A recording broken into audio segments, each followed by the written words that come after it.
in battle. You knew yesterday when I mentioned part 1 of why no one plays Battle Sisters that there was inevitably going to be a part 2. Now when I talked about it yesterday, I only mentioned that the points had changed in January of 2023. That would only explain why people were not playing the Battle Sisters currently. It doesn't explain why there's so few Battle Sister players and haven't been for many years. You see, there's a paradox. The community massively pushed for plastic Battle Sisters, but when they arrived, people didn't really go for them. They weren't changing away from their existing armies to play Battle Sisters now they were available in plastic. You would have thought that loads of players would have done that, considering the hype that came out for the launch of Plastic Battle Sisters in 2019 through to 2020. But it looks like that was mostly memes, and seeing that Games Workshop did actually listen to the community. In January 2019, Games Workshop ran one of their largest ever community polls where you could email in a response or respond to one of their quizzes on their website. There were a lot of free text options, and one of them that kept coming up again and again was apparently, please have Plastic Battle Sisters. After all these years, it had just become the default response. When Games Workshop asks, what do we want? Say, Plastic Battle Sisters. When do we want them? As soon as they're going to be viable. Well, we'll get onto that. I was like, I would like some Plastic Battle Sisters, and I would like their rules to be more updated, so that they aren't just a forgotten faction that gets updates every now and then in like an obscure white dwarf, and they could become a mainstream faction. Now it's obvious why people weren't playing Battle Sisters before their plastic re-release. The model availability was quite hard. You couldn't get the old metal models which came out in 1997 for about the longest time. They were available only for mail order from the catalogue online. They came in obscure sets of like 3 models rather than full squads, and you had to buy the Simulacrum Imperialis as a separate model when pretty much every unit really wanted one to function in their most basic form. This meant that they were quite expensive compared to other armies that were sold in plastic and who had things like the Battle Forces and Combat Patrol boxes where you could pick up an army in full, rather than having to pick bits at a time to gather them together. Now when the Battle Sisters were launched in plastic in October 2019, the box sold out very quickly. And when it did come out with the regular release, then they were also sold out in all the Games Workshop stores. Now this is when I ordered some, and it was sold out, and I was like, okay, please just have some delivered to the local Games Workshop, I'll come and collect it, not a problem, I am here for Plastic Battle Sisters. Well then, the plague happened, which stopped pickup in store, orders got cancelled, and delivery was only online and made it a bit harder, and that also meant that people in other countries beside the UK had a lot longer to wait, if they could even get them, before the Battle Sisters were made available. When I got my Battle Sister boxes, I was like, this is amazing, until I looked at them a bit more. For the model quality, it was not their best kit. There was like 12 to 14 pieces per Battle Sister, and then it ends up in a very monopose model. The whole reason to have a multi-part plastic kit is so they don't end up looking monopose. Compared to the ones that came out in the October 2019 massively sold out box set, they're all monopose but push fit together. That's great. That's what you want for a monopose model. Something that isn't going to break easily. If it does break, you can push it back together. Whereas these multi-part plastic sisters, with a lot of pieces, if you drop them, they shatter and scatter. So you just get tiny bits all over the place that are then really fiddly to put back together, because the models are really thin with really small contact points between the pieces. This was only one of the issues. The release as a whole seemed very rushed, like they thought they'd suddenly hit upon this thing very quickly in January 2019, then they had to have the response to that compiled, which would take another month or so, then they need to strategy plan it, so that would be about March 2019, and then they're like, okay, let's get a box set out. By the end of the year, there were errors to the images on the boxes, there were errors in the 8th edition Codex regarding pictures and some of the lore, and it all seemed very pushed together very quickly to get it out to the players, and there wasn't much of an existing player base that they could capitalize on. It all had to come from new players seeing this for the first time and thinking they're great. Well, there's a reason why there haven't been that many Battle Sisters in the past besides having to use metal models. The Battle Sisters have had a very inconsistent Codex support.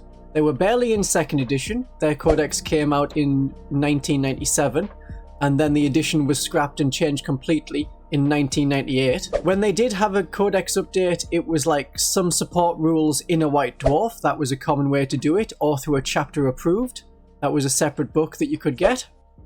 When they had Codex Witch Hunters come out, well, that didn't have the Battle Sisters mentioned on the front at all. There is like a character that looks like one of the Battle Sisters over in the back, but if you were looking for Codex Battle Sisters, you'd still be looking, because Codex Witch Hunters is obviously a different name, and that's before we get into the Codex Adepta Sororitas.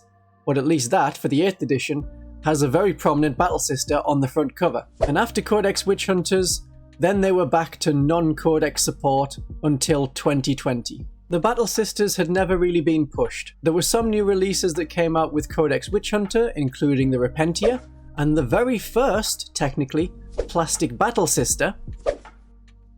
There it is. That's my plastic Battle Sister. Here we can see the Battle Sisters shown off prominently in the trailer for the 9th edition of 40k, but when the box set came out, there were no Battle Sister models.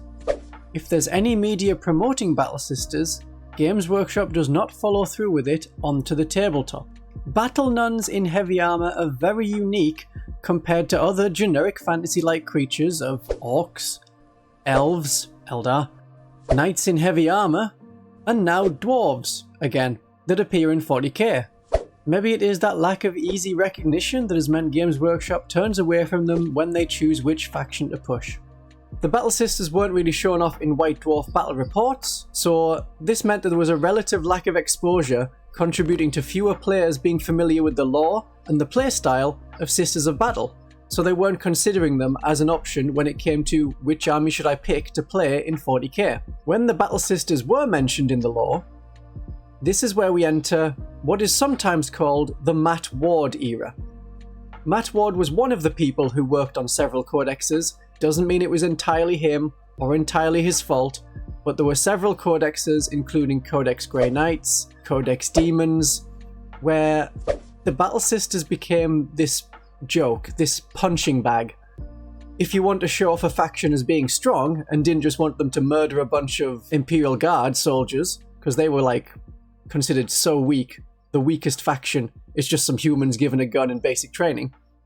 Well, if you want to show them off as being powerful, but not Space Marine killing powerful, you would mention about how they killed some Battle Sisters. Sometimes also Eldar. So the only time Battle Sisters were turning up, they were losing. And that just became part of their lore. The Order of Our Martyred Lady embodies this. So every time a Battle Sister dies, they're like, yep, that's our job. We just go into battle, we die, that's what we love doing. For the Third War of Armageddon against the Orcs, there was a big thing about how most of their order was on Armageddon and was wiped out. And that's just not how I like my Battle Sisters. I like my Battle Sisters like the Sacred Rose. Their whole thing is knowing that they may lose the battle on paper, but believing fully that the God Emperor is with them, and the God Emperor is in fact with them, and so they pull through. They win the battle against overwhelming odds time and time again. Imperial Commander says, oh, you need to march 8 miles in 10 minutes? It's surely not possible, but then they do it through miracles. Miracles they expect to happen and factor it in as part of their battle strategy, which is how it works on the tabletop. So that's why I really like Sacred Rose. But through all of the different factions, there has never been Battle Sisters ROP. Grey Knights have had that, Eldar have had that, Space Marines keep having that. Most factions at some point have been, oh my goodness, this way to play them is so amazing, and then tournament players would get in on it, they'd buy an army, they would build hype around the army, and then, when they no longer cared about it, they would sell their army to someone else who was equally as hyped. Since the Battle Sisters haven't really been OP, there isn't this same level of hype and collectability about them. They were just considered, much like in the lore, one of the factions that gets kicked about. When it comes to their rules on the tabletop, yes, they varied in strength, and you know, right now they are appealing in comparison to several others, the way that the Eldar also have fate dice, which are a lot like miracle dice, and in 10th edition they're practically identical apart from how you generate them. Battle Sisters generate them from dying, which I'm less thrilled about, but the rules reward having a small collection of Battle Sisters. They're all about using one miracle dice or performing one miracle action at the start of 8th edition per phase. That's it. No matter how big the army, it doesn't scale. So if you have lots of units and you're playing a 2,000 point battle, then you're limited in what you can do. But if you're playing a small combat patrol army, that's when Battle Sisters really shine. But of course, not a lot of people play at that level, and tournaments don't play at that level, so anything like that doesn't get reported back to Games Workshop HQ. And so they think, Battle Sisters aren't that popular, we'll just leave them and release Space Marines a second time this edition. And Battle Sisters are weak. They are fragile despite their 3+ armor save.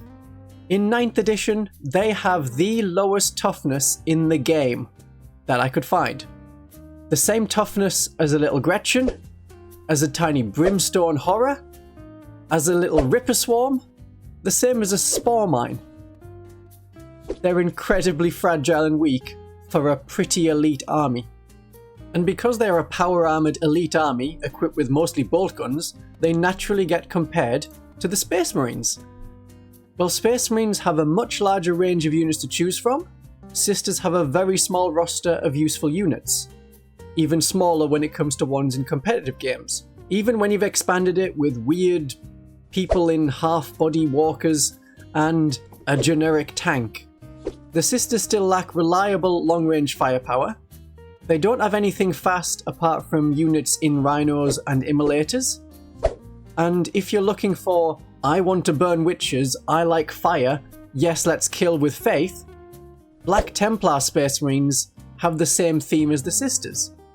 Hate psychers, love fire, holier than thou, but they aren't a punching bag meme. Even with what I was saying yesterday about the different points, how it's gone to equal points for a Black Templar squad and a Battle Sister squad, upgrades dependent, they've always had a high cost compared to Space Marines. This has been consistent throughout the editions, but was especially egregious between 2023 and the launch of 10th edition in June-July 2023. So when you're looking for points-efficient models, and an army that can generally be updated regularly to a standard that means they can play efficiently, Battle Sisters are not the army you're looking for. So I'm afraid for many people, the lovely ladies of the Adepta Sororitas will never come off their shelves. Which is a shame because I think they're a very fun thematic army, and as a player, you definitely get into the mindset of the army. You are the underdog, you are looked down on, people dismiss you, and you have to have faith in yourself, in your 3 kinds of weapons, and in your fellow sisters for victory. So whether you play Sisters, or you are sympathetic to us in solidarity, my darlings and viewers, have a great day of 40k.